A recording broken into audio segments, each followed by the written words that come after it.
నమస్తే. Welcome to our channel. Senior journalist Damu Balaji గారు ఉన్నారు. వారితో మాట్లాడదాం. సార్ నమస్తే సార్. నమస్తే. ఈరోజు సీఎంతో భేటీ సినీ ఇండస్ట్రీ నుండి 36 మంది హాజరవుతున్నారు అనే న్యూస్ ఉంది కదా సార్. అయితే చిరంజీవి ఈ భేటీకి అటెండ్ అవ్వట్లేదు అనే న్యూస్ వచ్చింది సార్. ఫస్ట్ నుంచి కూడా చూస్తే అల్లు అర్జున్ విషయంగా వాళ్ళు మెగా ఫ్యామిలీ ఎంట్రీ అవ్వలేదు. చాలా తక్కువగానే ఉన్నారు.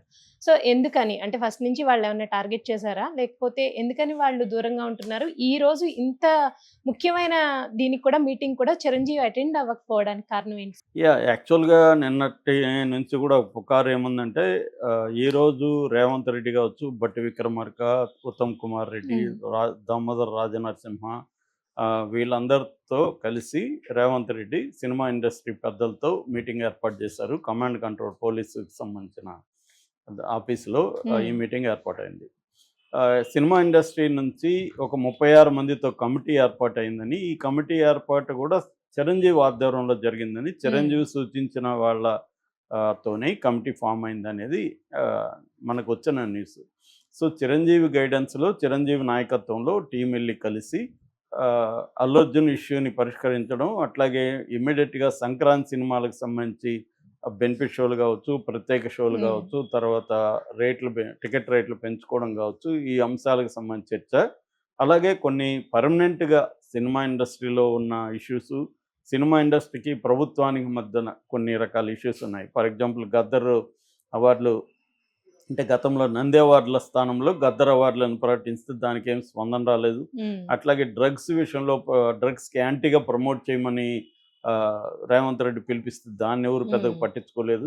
అట్లాగే ఓవరాల్‌గా రేవంత్ రెడ్డి ప్రభుత్వాన్ని సినిమా ఇండస్ట్రీ నెగ్లెక్ట్ చేస్తుందన్న అభిప్రాయం సర్వత్రా ఉంది. హ్మ్. అవును సో, సార్. ఈ యాంగిల్‌లో ఇటువంటి ఇష్యూలంతా సాల్వ్ చేసి సినిమా ఇండస్ట్రీ బాధ్యతగా వ్యవహరించాలి. అట్లాగే సినిమా ఇండస్ట్రీకి ప్రభుత్వం నుంచి ఏమేమి ఇబ్బందులున్నాయి, ఏమేమి కావాలి, హ్మ్. ఇవన్నీ కూడా కూలంకుషంగా తయారు చేసి ఒక నివేదిక కూడా రెడీ చేశారు. దాన్ని చిరంజీవి గారే ఫైనలైజ్ చేశారనేది కూడా వార్తొచ్చింది. అయితే ఇందాక ఇప్పుడు అందరూ అక్కడికి చేరుకున్నారు. హ్మ్. మీటింగ్ స్టార్ట్ అయింది. కానీ చిరంజీవి మాత్రం రాలేదు. ఓహ్! ఇది ఒక షాకింగ్‌గా హ్మ్. చెప్పుకుంటున్నారు. అవును సార్. ఎందుకంటే కావాలనే చిరంజీవి ఫ్యామిలీ దీంట్లో వెళ్ళలేదా? ఒకవేళ చిరంజీవి రాకపోతే ఇమ్మీడియేట్‌గా నాగబాబు వెళ్ళొచ్చు. హ్మ్. కాబోయే మంత్రి ఆయన నాగబాబు. అవును సార్. జనసేన పార్టీకి సెక్రటరీ. సో, ఆయన వెళ్ళినా గూడా ఒక రకంగా ఉండేది. ఆయన వెళ్ళకుండా కేవలం వరుణ్ తేజ్‌ని మాత్రమే మెగా ఫ్యామిలీ నుంచి పంపించారు. ఇంకెవరు హ్మ్. గూడా వెళ్ళట్లేదని చెప్తున్నారు. సో, దీనికి కారణం ఏందంటే, అల్లు అర్జున్ తరపున వెళితే తాను మాట్లాడాలి. అల్లు అర్జున్ తరపున తాను రేవంత్ రెడ్డికి ఎక్స్‌ప్లనేషన్ ఇచ్చుకోవాలి పెద్ద మనిషిగా. ఎందుకంటే, హ్మ్. అల్లు అర్జున్ కుటుంబానికి, మెగా కుటుంబానికి ఇబ్బందులున్నా గూడా క్రైసిస్ వచ్చినప్పుడు ఒక పెద్ద మనిషిగా ఆయన కొంత అవును సార్. మాట్లాడాలి. అవన్నీ మనం ఎందుకు మాట్లాడాలి? చేసింది అల్లు అర్జున్ తప్పైతే, మనం ఎందుకు అక్కడ రేవంత్ రెడ్డి దగ్గర తలొంచుకోవాలన్న యాంగిల్‌లో ఆయన వెళ్ళలేదా? హ్మ్. లేకపోతే వీళ్ళ సమస్యను వీళ్ళు పరిష్కరించుకొని సినిమా ఇండస్ట్రీకి సమస్యలు సెపరేట్‌గా మనం చూద్దామని అనుకున్నాడా? ఇలాంటి చర్చలు జరుగుతున్నాయి. అవును సార్. అయితే మనకు తెలిసిన అంశం ఏందంటే చిరంజీవి ఆల్రెడీ రేవంత్ రెడ్డితో ఫోన్‌లో సుదీర్ఘంగా మాట్లాడాడని హ్మ్. చెప్తున్నారు. తాను విదేశాల్లో ఉన్నాడు. కాబట్టి రాలేను. అదర్‌వైజ్ నేనొచ్చుండేవాడిని. నా హ్మ్. అభిప్రాయం ఇది. మీరు కొంత చూడండి. మీరు గూడా ఎందుకంటే సినిమా ఇండస్ట్రీకి, హ్మ్. ప్రభుత్వానికి మధ్య ఇబ్బందులు రాకూడదు. సో, మా వైపు నుంచి ఏమేమి మీకు కంప్లెయింట్స్ ఉన్నాయి, లేకపోతే ఏమేమి మీరు ఎక్స్‌పెక్ట్ చేస్తున్నారో చెప్తే మేము అన్నిటికి దానికి రెడీగా ఉన్నాము. యాక్సెప్ట్ చేస్తాము. హ్మ్. సో, అట్లాగే మాకున్న సమస్యలు గూడా మా వాళ్ళు మీకు చెప్తారు. మేము తయారు చేశాము. నా సూచనల మేరకే కమిటీని గూడా ఫార్మ్ చేశానని చెప్తున్నారు. హ్మ్. ఇప్పుడు అక్కడికి వెళ్ళినోళ్ళలో ప్రధానంగా ఏందంటే ఇటు అల్లు అల్లు అరవింద్, అల్లు ఫ్యామిలీ నుంచి తర్వాత ఎట్లాగో 'దిల్ రాజు' హ్మ్. ఆయనే గాబట్టి దీనంతా అవును కోఆర్డినేట్ సార్. చేస్తుండేది 'దిల్ రాజు'. 'దిల్ రాజు' ఉన్నారు. అట్లాగే 'పుష్ప' ప్రొడ్యూసర్లు ఇద్దరు ఉన్నారు. హుహు. దాని తర్వాత త్రివిక్రమ్ శ్రీనివాసు, హరీష్ శంకరు, మురళీమోహను, శ్యాంప్రసాద్ రెడ్డి, శివబాలాజీ, బోయపాటి సీను, తర్వాత రాఘవేంద్రరావు, కిరణ్ అబ్బవరం, నాగార్జున వీళ్ళందరూ గూడా అక్కడికి వెళ్తున్నట్టుగా ఆఫీస్. చెప్తున్నారు. హ్మ్. సో, ఆల్రెడీ నాగార్జున గూడా ఈ ప్రభుత్వంతో ఇబ్బందులు ఎదుర్కొన్నాడు. అవును సాక్షాత్తు సార్. వీళ్ళ ప్రభుత్వంలో మంత్రినే నాగార్జున ఫ్యామిలీని చాలా దారుణంగా కామెంట్లు చేశారు. అయినా గూడా ఆమె నాగార్జున ఫ్యామిలీకి సారీ చెప్పలేదు. ఓన్లీ సుమంతకు మాత్రం అది గూడా సమంతకి. అది సమంత. గూడా హ్మ్. సారీ చెప్పలేదు గానీ హ్మ్. వ్యాఖ్యలను వెనక్కి హ్మ్. తీసుకుంటున్నాను. నేను ఇలాగా అనలేదు. ఏదో ఎక్స్‌ప్లనేషన్ ఇచ్చారు. అవును సార్. సో, ఆమె మీద గూడా ఎటువంటి చర్య రేవంత్ రెడ్డి ప్రభుత్వం తీసుకోలేదు. హ్మ్. పైగా ఎక్కువ ఇంక చాలులే మీరు ఆపండి అన్నట్టుగా ఇండస్ట్రీని వాళ్ళు నిందించారు. సో ఈ రకంగా ఉన్నప్పుడు అట్లాగే రేవంత్ రెడ్డి ప్రభుత్వానికి కూడా నేషనల్ మీడియాలో కూడా విపరీతంగా నెగిటివిటీ వచ్చింది. అవును సార్. ఆ విషయంలో కూడా రేవంత్ రెడ్డి కోపంగా ఉన్నాడు. అంటే అల్లు అర్జున్ ఫ్యామిలీకి ప్లాన్డ్ గాని నేషనల్ మీడియాలో దీన్ని హైలైట్ చేసింది అని. సాక్షాత్తు కమిషనర్ సిబి ఆనందే నేషనల్ మీడియా డబ్బులు కమ్ముడు పోయిందని విమర్శించి మళ్ళీ మరుసటి రోజు సారీ చెప్తూ ఆయన ట్వీట్ కూడా చేశాడు. ప్రజెంట్ ఆయన లీవ్లో విదేశాలకు వెళ్ళాడనే వార్తలు కూడా వస్తున్నాయి.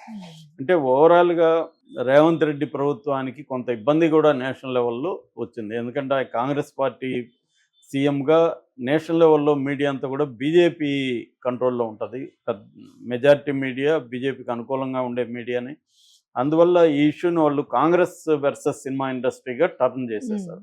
అంటే సినిమా ఇండస్ట్రీని పగబట్టి కాంగ్రెస్ పార్టీ ఎలా చేస్తుంది, డెమోక్రసీ లేదు, వీళ్ళకి ఏం లేదు అన్న విధంగా మనం కానీ ఆర్నబ్ గోస్వామి ఇలాంటి వాళ్ళ డిబేట్లు చూస్తే ఈ యాంగిల్లోకి వెళ్ళిపోయింది. అది రేవంత్ రెడ్డికి కూడా ఇబ్బందికరమే. ఖచ్చితంగా వాళ్ళు ఏమి రేవంత్ రెడ్డిని కంట్రోల్ చేయకపోయినా కనీసం అడుగుతారు కదా, ఏం ఇష్యూ, ఎందుకు ఇలాగా అయింది, నేషనల్ లెవెల్లో మన వైపు నుంచి ఏం తప్పులు జరిగాయి, ఇవన్నీ అడుగుతారు కదా. ఏదేమైనా ఆయన ఎక్స్ప్లెనేషన్ ఇచ్చుకోవాలి కదా. సో ఆ రకంగా ఆయనకి ఇబ్బందులు ఉన్నాయి. సో ఈ ప్రభుత్వానికి వ్యతిరేకంగా సినిమా ఇండస్ట్రీలో కానీ లేకపోతే అల్లు అర్జున్ ఫ్యాన్స్ కూడా అనేక రకాలుగా రేవంత్ రెడ్డి మీద లేకపోతే నెగిటివ్ ఇది చేయడం. రెండోది ఏంటంటే ప్రతిపక్షాలతో కలిసి ఇటు బీజేపీ కానీ ఇటు బీఆర్ఎస్ కానీ ఈ ఇష్యూలో రేవంత్ రెడ్డిని తప్పు పట్టడానికి సీరియస్గా ట్రై చేస్తున్నారు. బీఆర్ఎస్ కొంత తగ్గినట్టు కనబడుతుంది.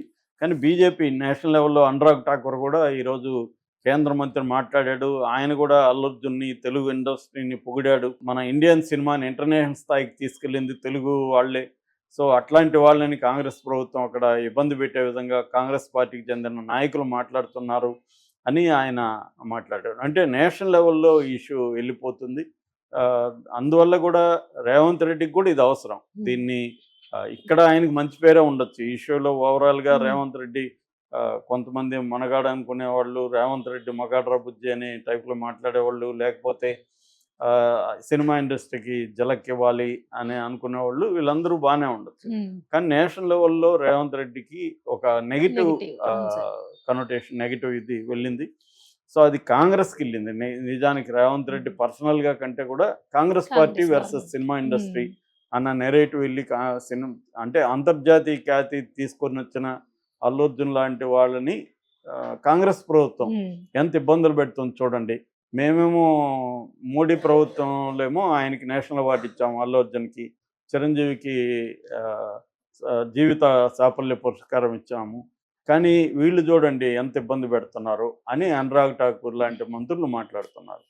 సో అందువల్ల ఈయన కూడా పరిష్కరించుకోవాల్సిన అవసరం ఉంది. అయితే చిరంజీవి రాకపోవడానికి కారణం ఆయన చెప్తున్నట్టు విదేశాల్లో ఉండడమా, లేకపోతే విదేశాల్లో ఉంటున్నానని చెప్పడమా, కావాలనే ఎగ్గొట్టడమా, ఆయన ఒకవేళ లేకపోతే నాగబాబు వెళ్ళి ఉండొచ్చు కదా. అట్లాగే ఇప్పటి వరకు ఈ ఇష్యూ మీద అదే గతంలో ఇవన్నీ తగ్గించినప్పుడు, జగన్ తగ్గించినప్పుడు తీవ్రంగా విరుచుకుపడిన పవన్ కళ్యాణ్ ఈ ఇష్యూ మీద మాత్రం అసలు నోరు తెరవట్లే. సరే అల్లు అర్జున్ది పక్కన పెట్టి, నీకు అల్లు అర్జున్కి బాగాలేదు, గొడవలు ఉన్నాయి,